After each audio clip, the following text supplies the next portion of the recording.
Our call to worship today will be given by Reverend Celia Young.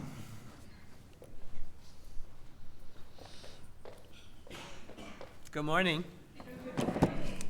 Come to this place, whoever you are, wanderer and worshiper and lover of learning, all seekers after what is true, all who seek a community of compassion and diversity. Come to this place, whoever you are. Though you are broken your vows 1,000 times, and you're too busy or have no time, come to this place, whoever you are. Lovers of wisdom, lovers of humanity, lovers of beauty. Come to this place where a love we do not give surround us and lift us and nurture us. Come to this place, whoever you are. Ours is not a community of despair, but of hope. Not a place of judging, but of thanksgiving. Not a place of certainty, but of searching. Come to this place, wherever you are. Come, yet again come. Let us worship together. Our opening hymn is hymn number 347 of the great hymnal, Gather the Spirit.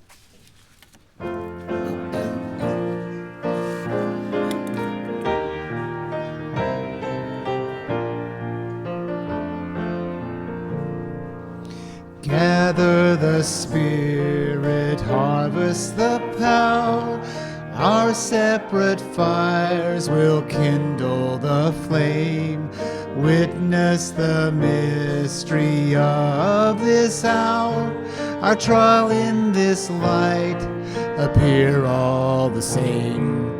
Gather in peace, gather in thanks. Gather in sympathy now and then. Gather in hope, compassion and strength. Gather to celebrate once again. Gather the spirit of heart and mind. Seeds for the sowing are laid in store. Nurture in love and conscience refined, with body and spirit united once more. Gather in peace, gather in thanks, gather in sympathy now and then. Gather in hope, compassion and strength. Gather to celebrate once again. Gather the Spirit growing in all, drawn by the moon and fed by the sun. Winter to spring and summer to fall, the chorus of life resounding with all. Gather in peace, gather in thanks, gather in sympathy now and then. Gather in hope, compassion and strength. Gather to celebrate once again. You remain standing for the child's fighting words and the covenant.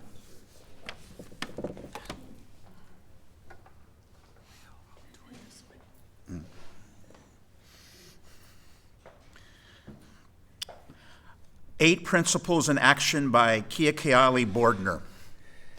We, Unitarian Universalists of Emerson Unitarian Universalist Church, light our chalice in honor of the 8 principles of our shared Unitarian Universalist faith.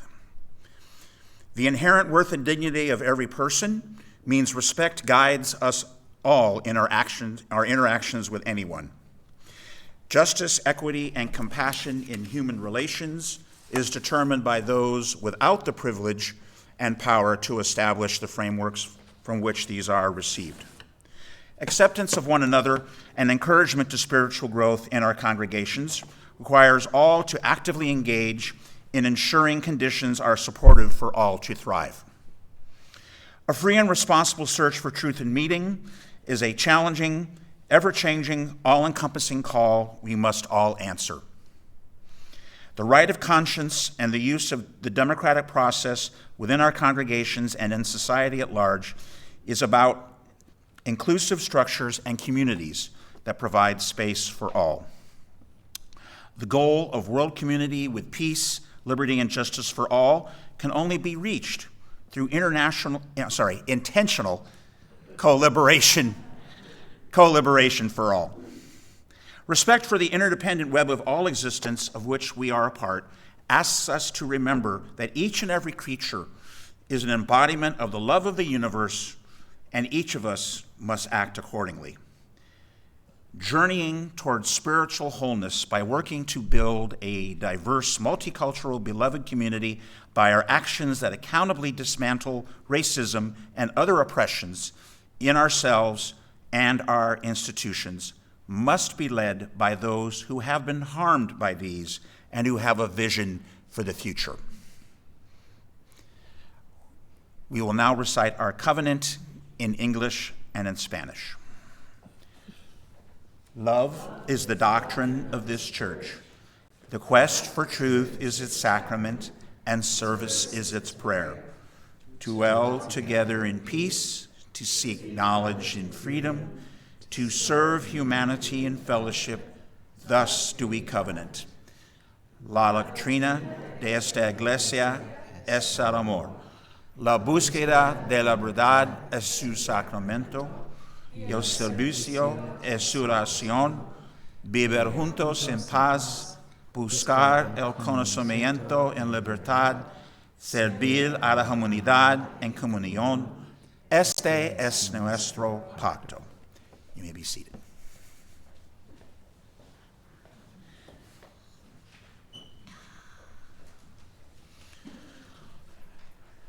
Good morning. I am David Early. My pronouns are he and him. It is my genuine honor to be your worship associate for today's service of Emerson Unitarian Universalist Church, named for the great American transcendentalist writer and Unitarian minister Ralph Waldo Emerson. A reminder to please make sure your cell phones are silenced or turned off, and we ask that you keep your mask on during the service. We are an active, inclusive, liberal religious community that has been part of the West Valley for over 65 years. In fact, next year, I think, is year 70, I believe. I saw something in the e-blast about that. Yeah. Welcome to our sanctuary of intellectual freedom and enlightenment, spiritual fellowship, and commitment to social, economic, and environmental justice. Emerson acknowledges the Tongva, Quiche, Chumash, and Tataviam tribes as the original inhabitants of where our church stands today. It remains part of their lasting identity and heritage. As a spiritual community, we must be fully aware of the reality and depth of the loss of their land in generations past and the enduring hopes for the renewed vitality of these cultures in years to come. Let us honor the land itself and the people who have preserved it across generations, so we may care for it and preserve it ourselves. And in preparing this part of the welcome that's specific for this part of the service, I really enjoyed learning some things about what we're talking about today in this service. It was very enlightening. The movement to create and adopt the 8th UU principle, the last one I mentioned in those chalice sliding words, started at the 1997 GA when the UUA voted to commit to intentionally becoming an anti-racist, anti-oppression, multicultural institution. After years of failed attempts to make this happen, the 8th Principle Project by the UUA was officially started in 2013 with the goal of articulating a commitment to dismantle racism and other forms of oppression within the covenants made between and within the member congregations of the UUA. Starting in the fall of 2020, Reverend Matthew McHale founded Emerson's anti-racism discussion group to help us learn more about anti-racism and deepen our commitment to racial justice. This group is now called Widening the Circle. Group members encouraged our congregation to endorse an eighth principle of Unitarian Universalism. At Emerson, the congregation adopted a resolution to endorse this eighth principle on June 27, 2021. This is a long but necessary process that our congregation believes in to hold ourselves accountable in the movement to eradicate racism wherever it may be found, but especially in our UU community, churches, and national organization. If you're joining us in worship for the first time, we gladly welcome you to our service and invite you to fill out your information in the online guest book document in the chat or in the guest book in the foyer for those of you in the sanctuary, but I don't think that applies to anyone here right now. But I always say it anyway. So you may be informed about future services and other opportunities for gathering with the Emerson community during the week and after services. We have an excellent website that is updated regularly with church information. If you would like to have a joy or sorrow read aloud later in the service during our embracing meditation, those of you online on Zoom may submit it by clicking on the link which is posted in the chat. And if you're in the sanctuary, you may write a joy or concern or sorrow in the book of life over there behind the piano in a moment when we greet our neighbors. We will be gathering in the pavilion beyond the sliding doors for refreshments and conversation after the service. Everyone online is invited to join our virtual coffee hour in Zoom after the service for fellowship and conversation. It is my pleasure to introduce today's guest speaker, Reverend Celia Young. Reverend Young is the founder of Authentic Living Ministry. For over 30 years, hold on, I got to do something here.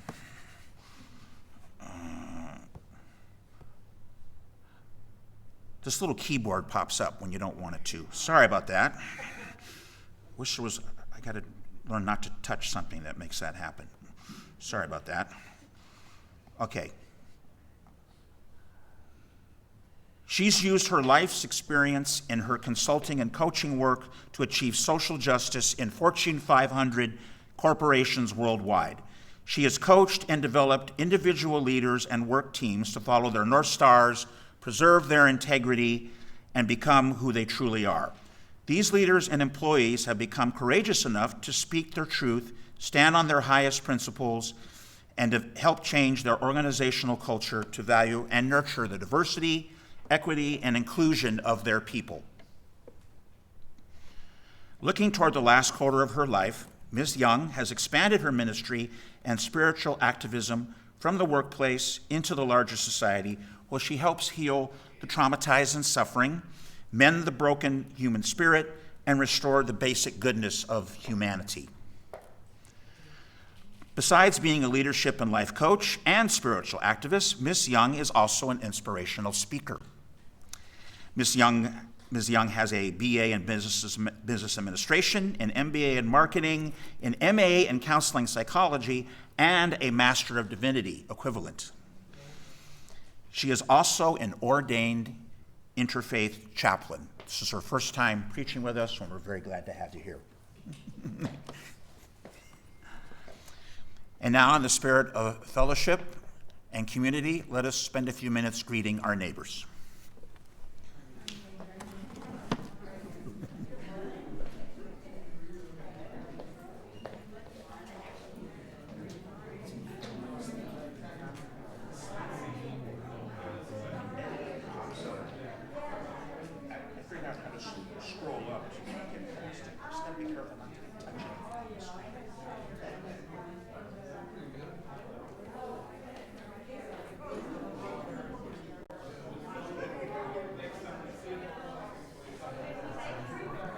So good, but our cell phone hasn't made any sense.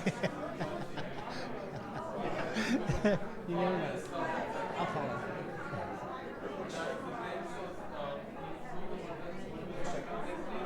I was going to pick this up, but the technology right in this.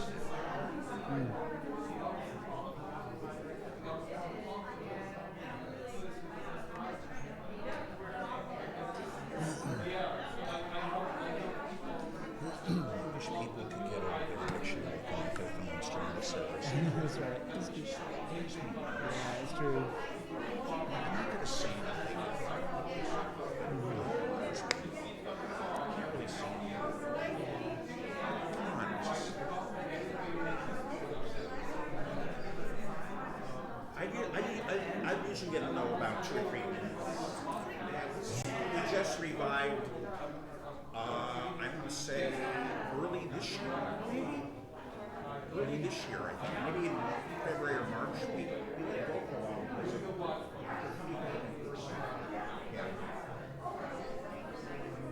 Yeah.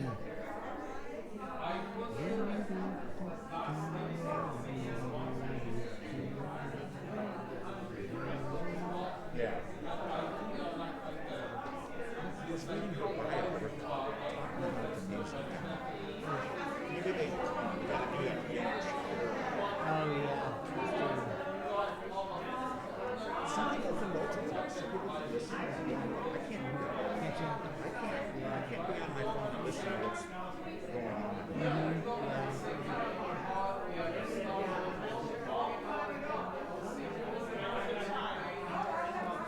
was a long time for them to stand for the chalice lighting, but I thought it'd be a little odd for them to sit and then sit in the covenant. I thought those are important words.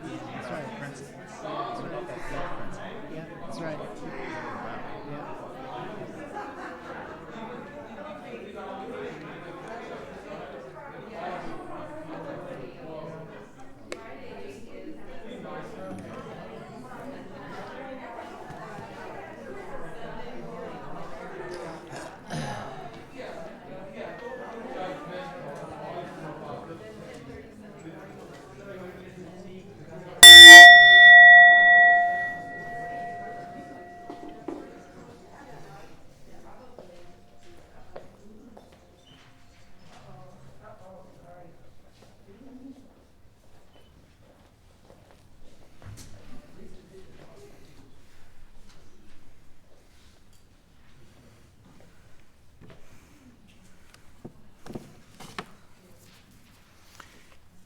It is so good to be together.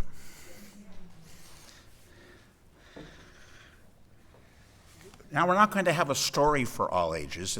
We're calling it a poem for all ages because you're going to see a video of a boy reading a poem called Drumbeat for Change by Kelly Starling Lyons.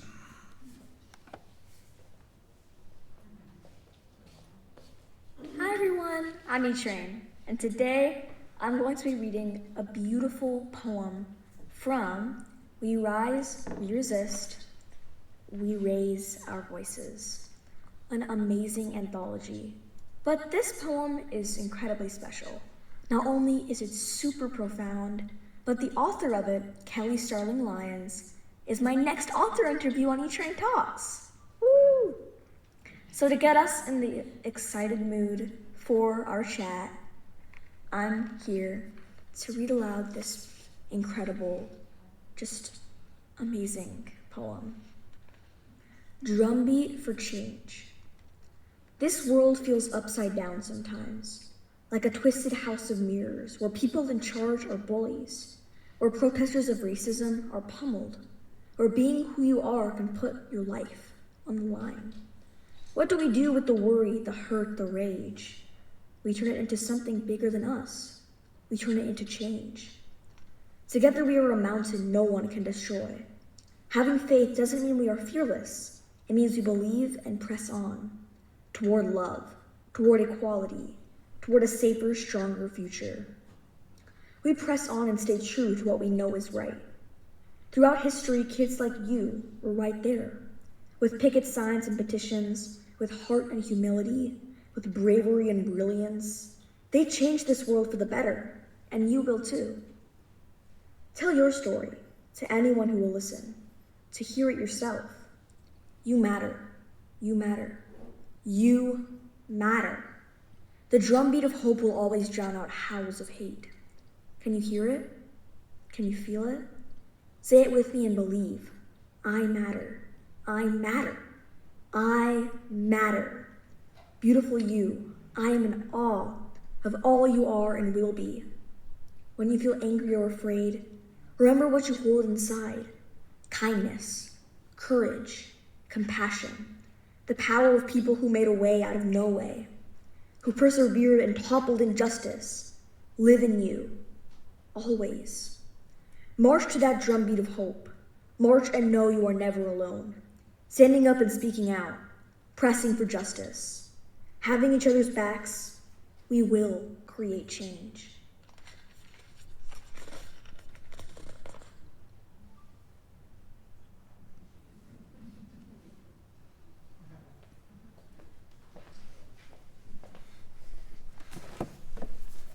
Now we will say our Unitarian Universalist affirmation, children's affirmation, used to be called.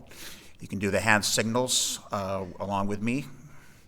We are Unitarian Universalists, couple of open minds, loving hearts, and welcoming hands.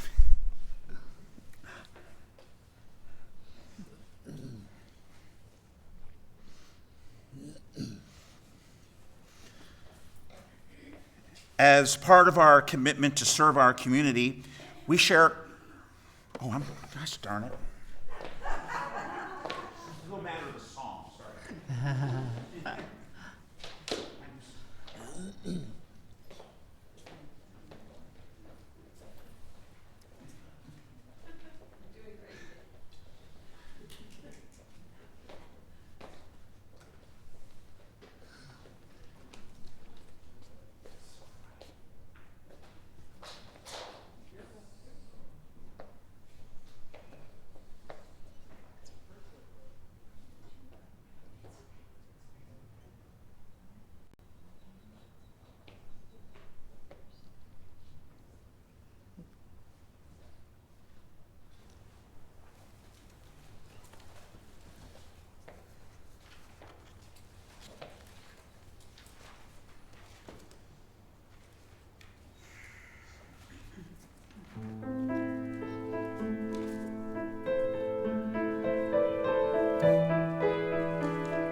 As part of our commitment to serve our community, We share half our offering with local organizations, a different one each month, whose work furthers our mission. This month, we are sharing the plate with the West Valley Food Pantry, who will receive half of the offering.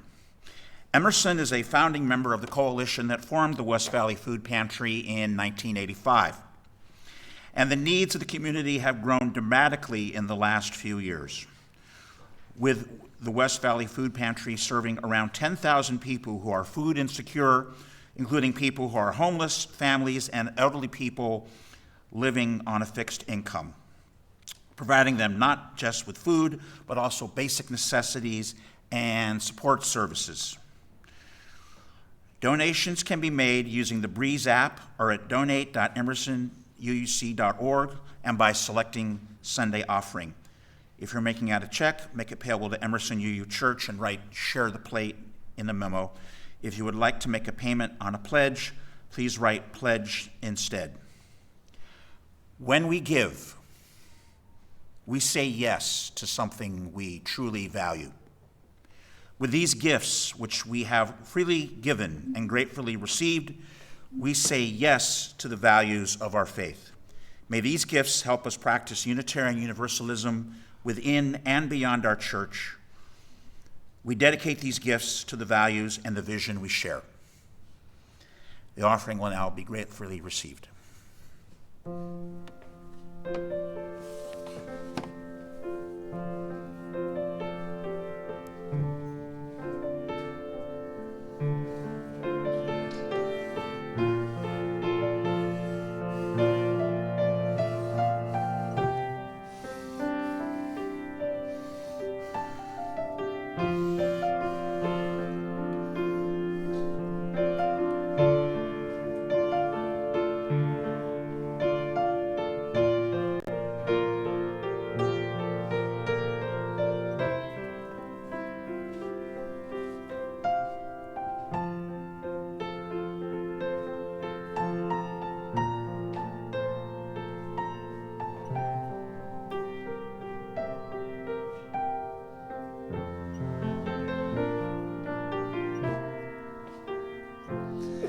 From you I receive, to you I give. Together we share, and from this we live.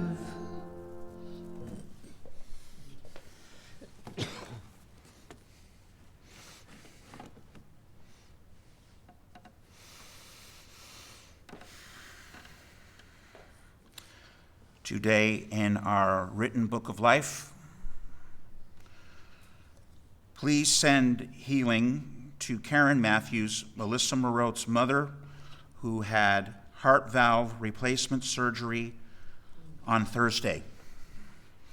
She is home in Belpre, B-E-L, Belpre, and recovering. Thinking of you and your family. We are looking forward, and this is from Lynn Prager, we are looking forward to our Christmas time at the farm with Julia, Darren, and the boys. We will see you after New Year's. I wish Karen Matthews a speedy recovery. I hope her new heart valve works as well as mine.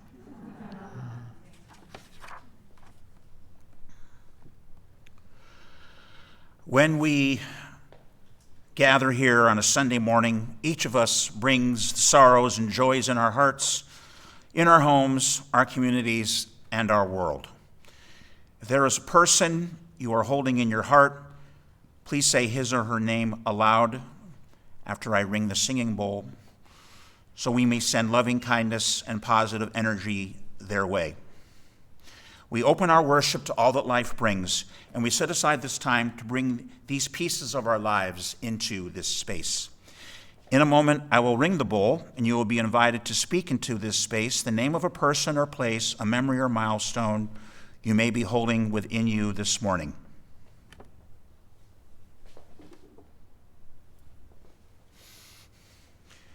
We lift up these words from our hearts.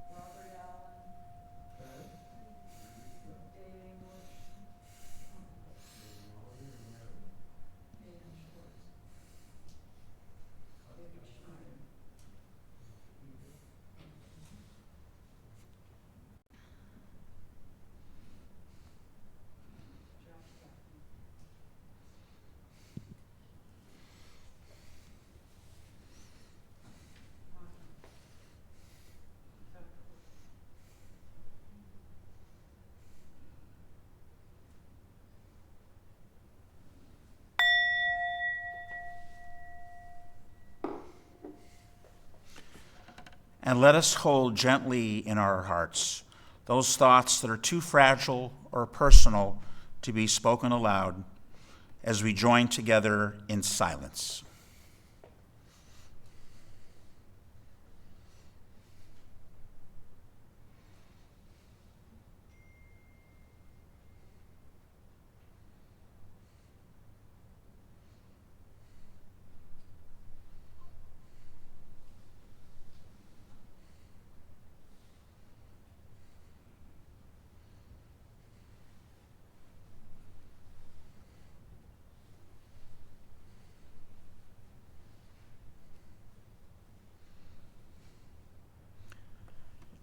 So may it be among us.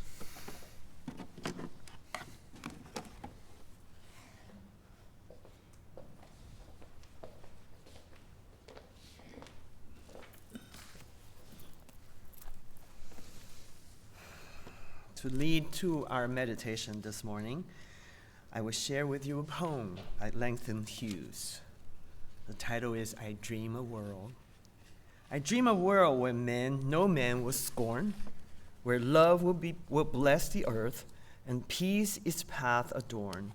I dream a world where all will know sweet freedom's way, where greed no longer saps the soul, and no avarice blights our way. A world I dream where black or white, whatever race you be, will share the bounties of the earth, and every man is free, where righteousness will hang its head, and joy like a pearl attends the needs to all mankind. Of such I dream my world. Now please uncross your legs, close your eyes, relax your shoulders and face muscles, and let's sit in silence for a little bit.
Please come back to the room. I should do this next one, right, Dave? All right. We're going to do a sung meditation in the great hymnal, hymn 155, Circle Round for Freedom.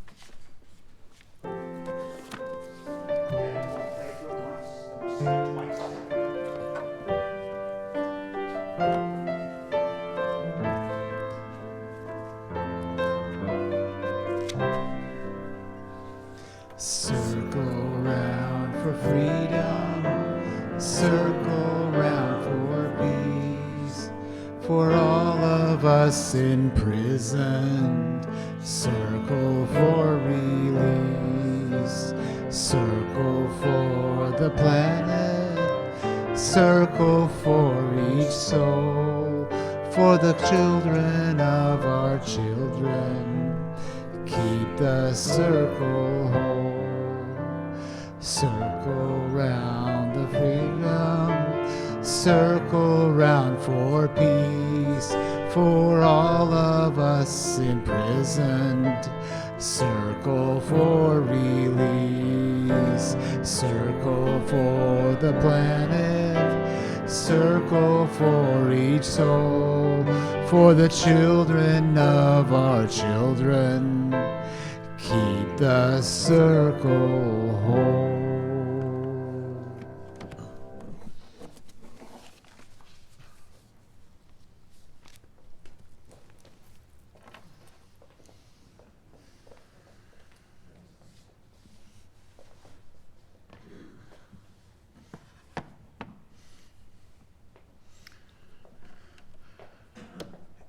Today's reading, provided to us by Reverend Celia, is To All Get Free Together by Chris Crass.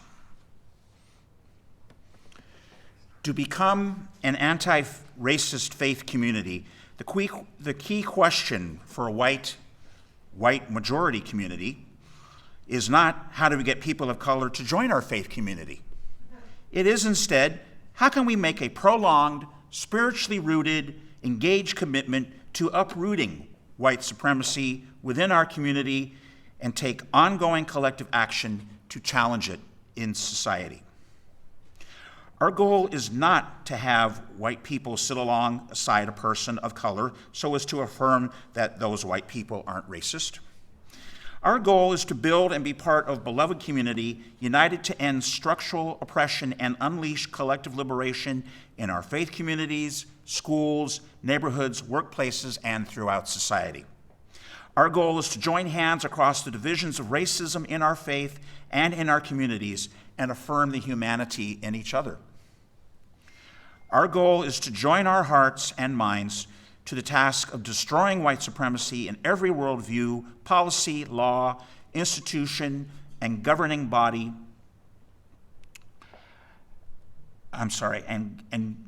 Governing body of our society. For our faith communities to be places of healing from the nightmare of racism that haunts people of color and white people. For our faith communities to be places of nourishment, sustaining the multiracial struggles of our people to advance economic, racial, and gender justice. For our faith communities to be part of the continual process of working within the movement as part of the journey to end oppression in society. For our faith communities to raise our children of all backgrounds to be freedom fighters and practitioners of liberation values. Our goal is for our faith communities to be spiritually alive, learning from and contributing to liberation cultures and legacies.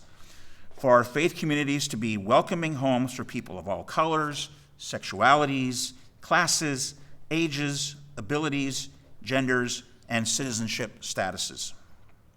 For our faith communities to regularly invite us into and prepare us for courageous action for collective liberation held in loving community for the long haul.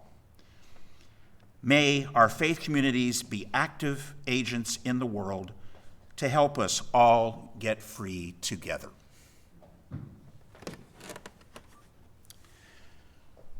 Our next hymn is in the Teal hymnal, Building Bridges, 1023. And we're going to do this as a two-part round.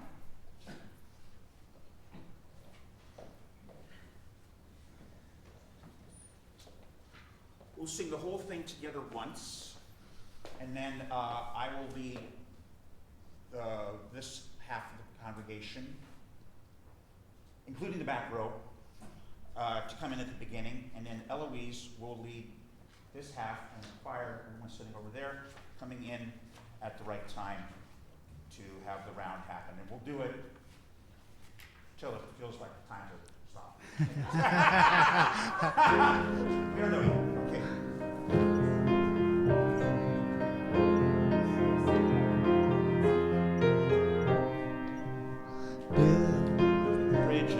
Between our divisions, I reach out to you. Will you reach out to me?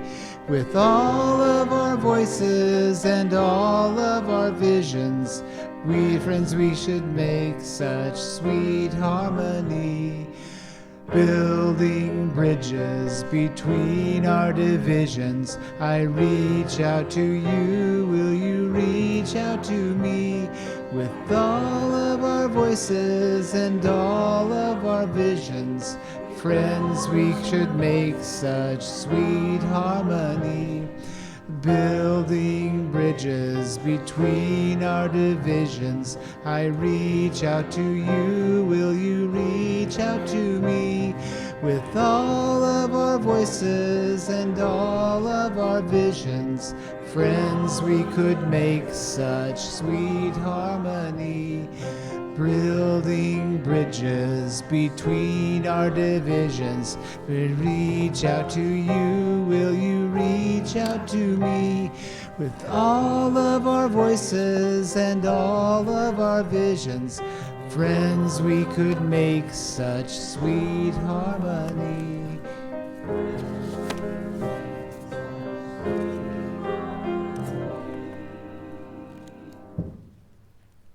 Lovely.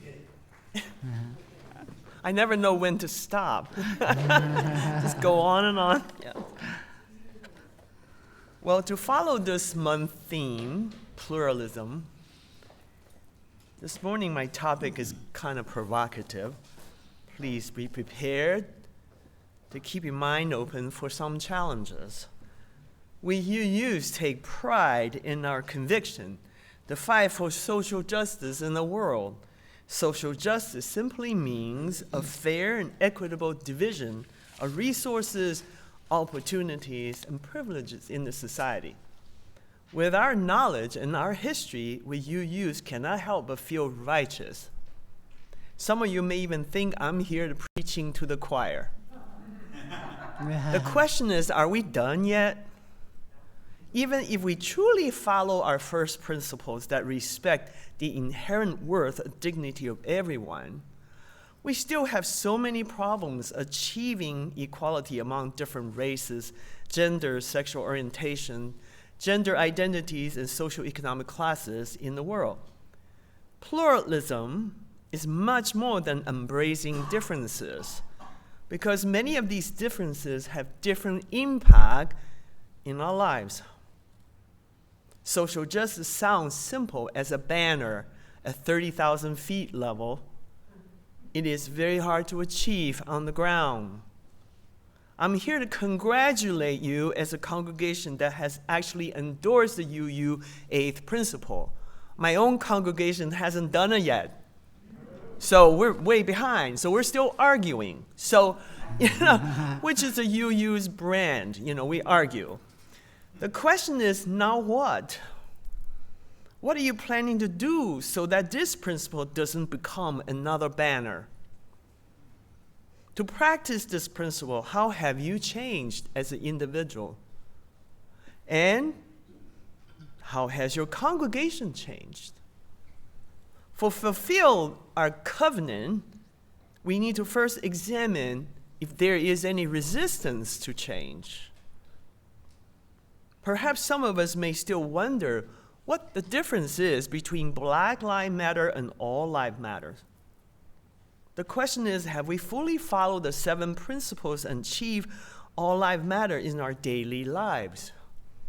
If our answer is no, then the 8th principle is created to be more direct and targeted to achieve racial equality we say we want. It's often too easy to blame the police for their brutality against people of color, as if they're the only ones who have racial bias. We need to hold ourselves accountable. Accountability means the willingness to be held responsible and for the results and the consequences of our action or inaction. So, if we have not built a truly just and equal world we aspire to have, what do we need to do? Whose work is it? While we're busy wringing our hands, witnessing brutality of police, the abolishment of affirmative action in college admission, voting rights restrictions, book banning, attack against the teaching of race theory, and the biased criminal justice system, and other form of oppression against people of color, it is too easy to sit in comfort in our own home and shout that somebody ought to do something. We forget that we are the somebody. The larger systemic issues might be too overwhelming to attack, but we certainly can do something from where we are. In my industry, we like to say change starts from the couch plus 40 feet. Let us close our eyes and visualize within that range how many things we might be able to do to make a difference in creating social and racial justice.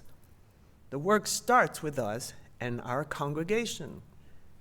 To hold ourselves accountable, we need to be competent in 3 basic skills, including identity awareness, empathy, and the ability to intervene. Since social justice means equality among various social identity groups, we first need to realize that we're more than just individuals. Our social identity often impact our opportunities to receive fair and equal treatment and to thrive in the current world. To test our identity awareness, let's start with something simple. How many of you in this audience are right-handed? Raise your hand. Yo. How many are left-handed? How many ambidextrous? You have to learn, right? You got to learn to be both-handed, yes.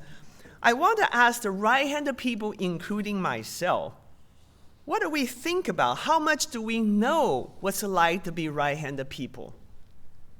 Most of us probably do not spend a whole lot of time thinking about them unless we have left-handed people in our lives. Left-handed often run into inconveniences such as school desks. In Catholic school, which I attended, I noticed the nuns often use the ruler to whack the left hand of the left-handed students to correct them as if right is correct. In the marketplace, most everyday products like scissors are made for right-handed people. Even the logo on the coffee mug are put placed so the right-handed people can see it. Left-handed people often have to pay more for ordinary things like left-handed guitars and baseball bat. Now this has impacted their pocketbooks. While left-handed people are constantly conscious of their environment and must spend their energy to change themselves to adapt to the right-handed world, we right-handed people seldom pay too much attention to our handedness. We are the fish in the water. This is our privilege. So in the power equation of handedness, we right-handed people are the top dog who has the power to set norms and declare rules. Many of us have no awareness that the world is made to benefit us. Achieving social justice in this world requires all of us to own the top dog part of ourselves, become more aware of our privilege, responsibility, and work on ourselves before we can go change the world. This self-discovery can be very challenging for many of us. By now, I hope I've thoroughly woken you up. But from knowing something to doing something is not an automatic path. It's like watching a workout video while sitting on your sofa thinking you already exercised. Why don't we, the top dog, move to action? Perhaps that's part of our privilege as a fish that does not need to think about the water. Or we can choose to take a holiday from working for change because we think we've already done enough. Or maybe there's a part of us that enjoy being the top dog, does not want change to happen. Otherwise, we'll lose our advantage and privilege. All this rationalization has kept the status quo in our society. Now let us move to a more challenging identity called race. We need to examine how much awareness whites have as fish in the water or the top dog with privileges. For example, how will we create a welcoming congregation for all races when we don't notice the congregation was built on white norms that keep whites comfortable? I'm sure many whites, including many sitting in this congregation, are already very aware of how their racial identity land them in the top dog position.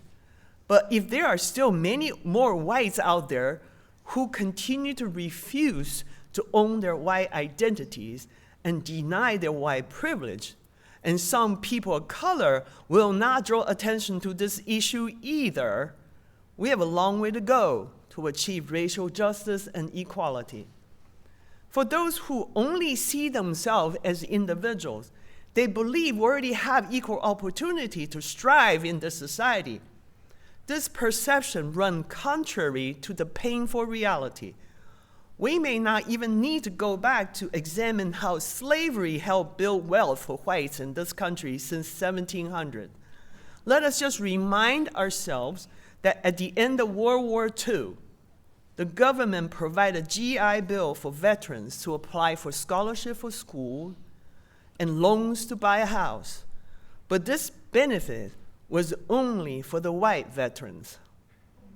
We all know that one of the most basic ways to build family wealth is to buy a first house. Most today's whites can trace their heritage because of this preferential treatment. With this unequal treatment, veterans of color and their descendants fell behind economically. And the years we spent in this nation's war on drugs did not bring us any victory. What it did is it created mass incarceration of black and brown men. When you take that many men of color out of the economic systems, how can people of color ever catch up with the earning power of the whites? So when whites push on the belief of meritocracy, as if we are already just individuals, we have equal opportunity to get ahead if we just work hard enough. This perpetuates an illusion of colorblindness. They think that the only reason there's disparity in the economic power between races is because people of color are not willing to work hard enough. They neglected to see that across race, we have never started as equal. People of color had to work so much harder to overcome the inherent barrier to earn their rightful place in the society. The affirmative action policy didn't give them any advantage over the whites, but brought them to an equal starting point with the whites. You may think, yes, as a white person, I'm a top dog. I have never knowingly did anything to harm people of color. The word knowingly is the defense.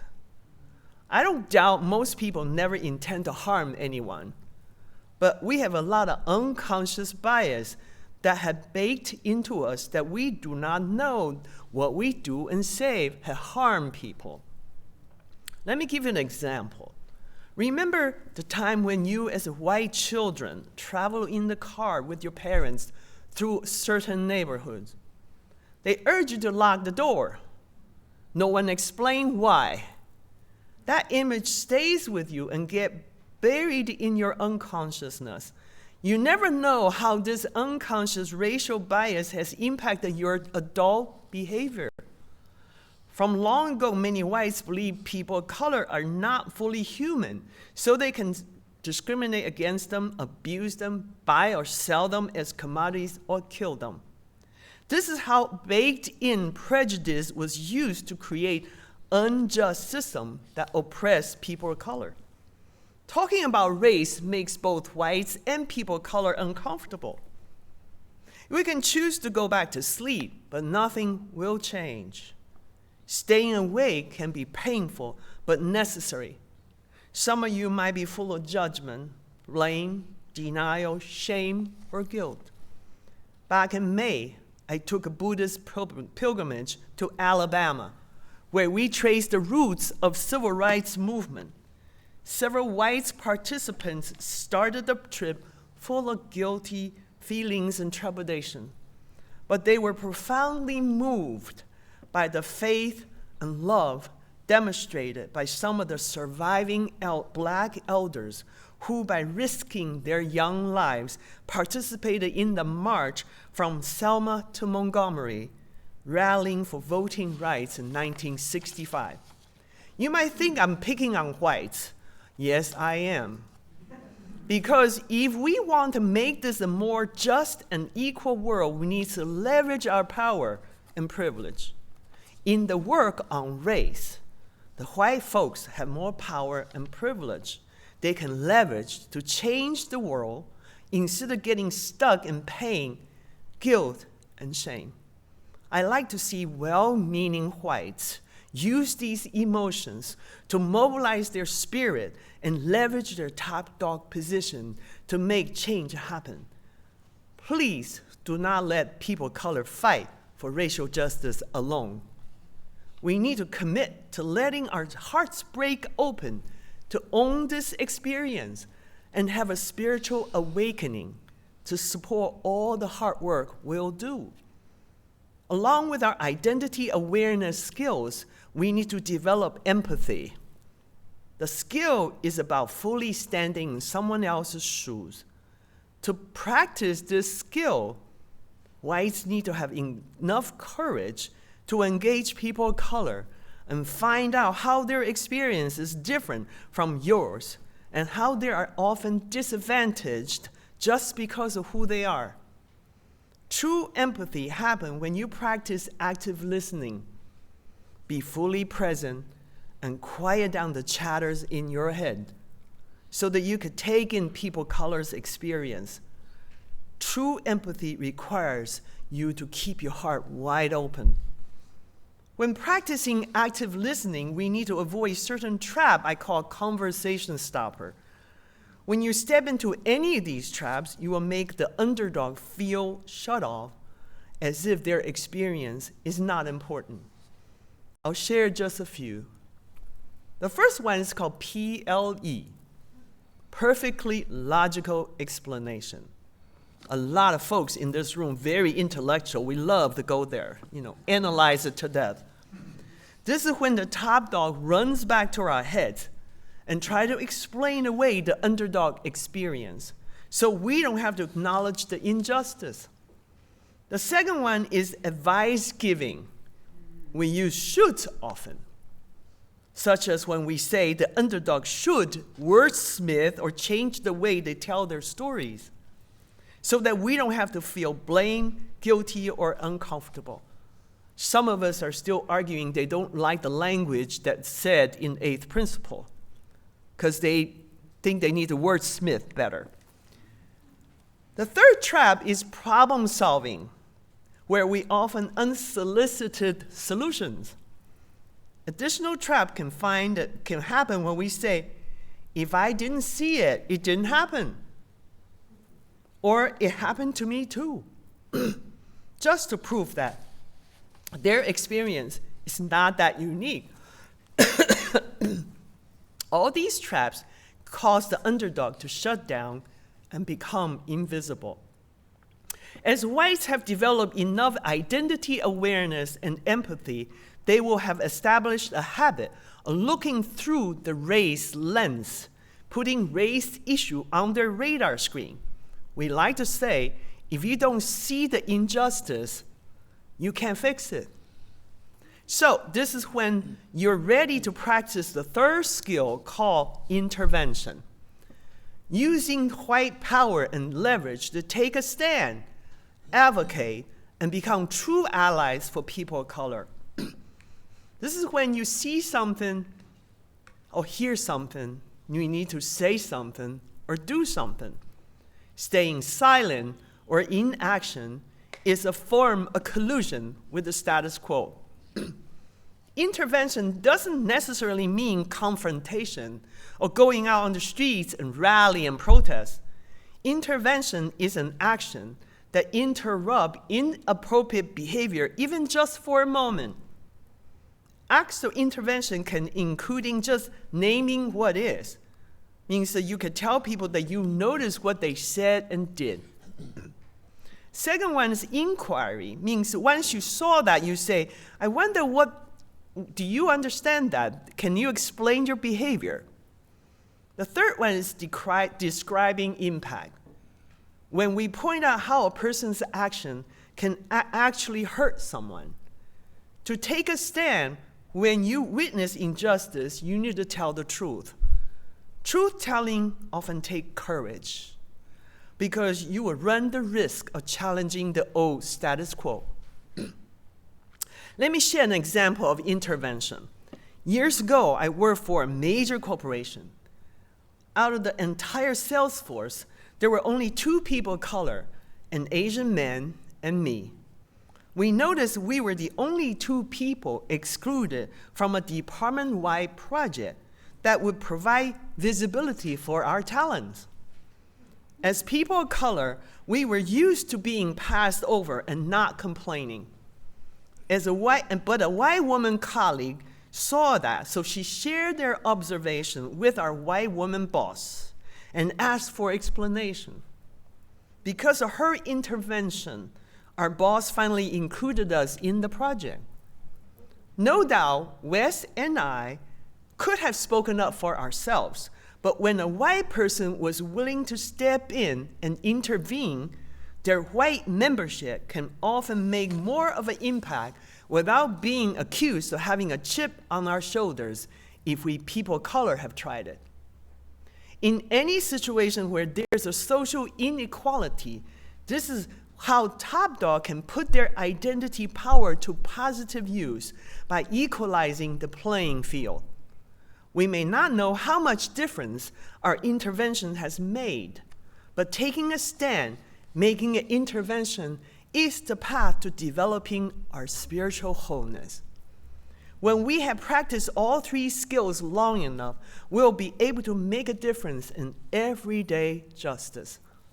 If all of us make a difference from where we are, collectively, we will shift the racial equation.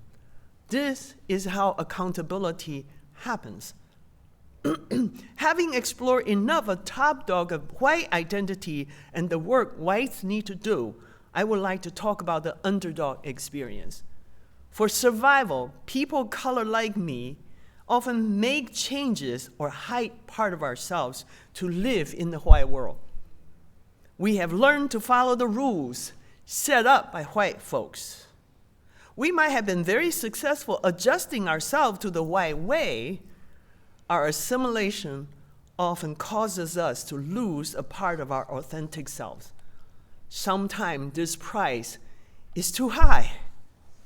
As part of our assimilation, we people of color sometimes internalize our oppression and develop self-hatred. For example, we might belittle other people of color, make excuses for white behaviors, or rationalize that we should wait because change takes time. As a result, we have colluded with white system and helped keep the top-down power dynamics alive in the society. Whether we stand up, be true to ourselves, or sit down and hide who we are, we have a painful price to pay either way. But to achieve racial justice and equality, we people of color need to hold ourselves accountable by standing up and being true to ourselves. To hold ourselves and each other accountable for achieving racial justice, whites need to act by practicing the three basic skills. This is called exercising the muscles to show results, not just keep talking or analyzing. There is no shortcut. Our accountability starts from where we are. Before I close, I would like to pose the following question for you to reflect.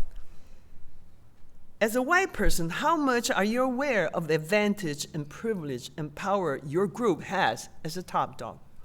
Second, as a white person, how well do you know of a person of color's underdog experience in this world?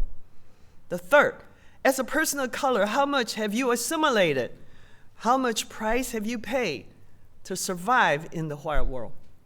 Number four, what does it take for you as a person of color to reclaim all that who you are?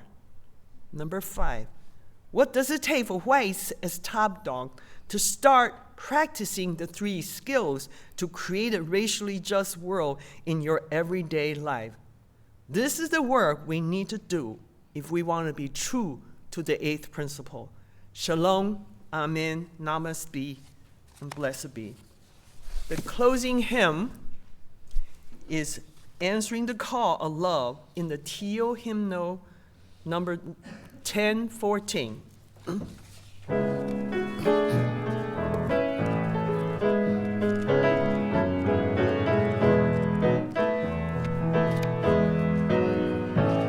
The promise of the Spirit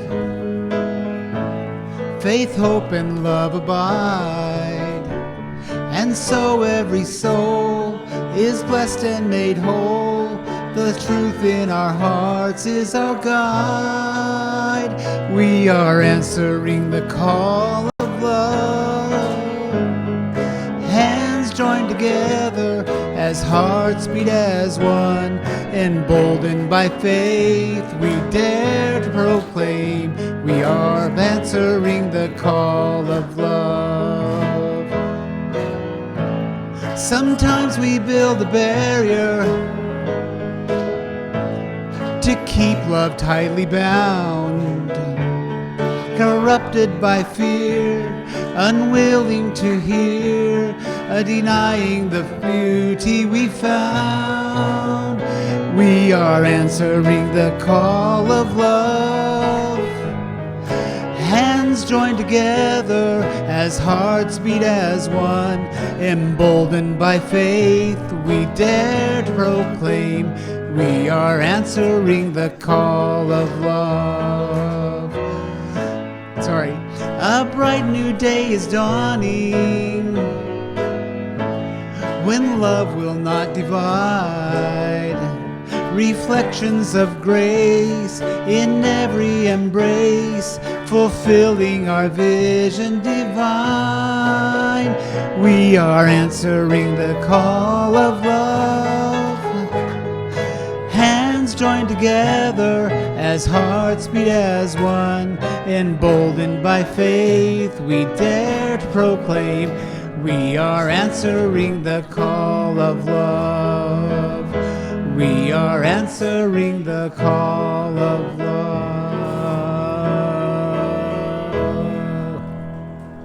So you're gonna do Thank the. you. Before the I have announcements and first acknowledgments. I want to thank our choir, directed ably by Eloise Porter, for that wonderful rendition of Candles today. I want to thank our tech crew, Adam and Conrad, always reliable, and the people who helped set up our coffee and drinks and refreshments for us to enjoy after the service. Thank you, Margaret. That's essentially Margaret. And Essential Margaret. that's right. That's right. And thank Reverend Celia Young for her collaboration on today's service. So the announcements are after the service today at 12 o'clock. There is a environmental justice ministry gathering for cocoa, caroling, Christmas decorations, and a clean cooking demonstration at 12 o'clock here. Friday night here in the sanctuary on Zoom 1 will be the Blue Holidays longest night service at 7 o'clock this Friday night, led by Reverend Matthew. And also we have two Christmas Eve services next Sunday at 10:30 and 7 p.m. And then the service in 2 weeks on the 31st will be online only. Do one more, David. Oh. One more. Just a reminder, I forgot to tell David beforehand, but the book fair is continuing from our fall fundraiser. So I encourage everybody to check online, and you'll see it on our website. You can order online and pick them up here. Thank you, David. Sorry to interrupt. That's all right. It's important. Hey, David, can I just mention that cooking is not about cooking, it's about an induction heating method as developing. Clean cooking, essentially. All right. Good. Thank you. Oh, and Kevin, I'm sorry. I'm not used to doing all that. So, Thank you, Kevin. All can I right. remain standing for our closing words? Yeah. We have a calling in this world. We're called to honor diversity, to respect differences with dignity, and to challenge those who forbid it.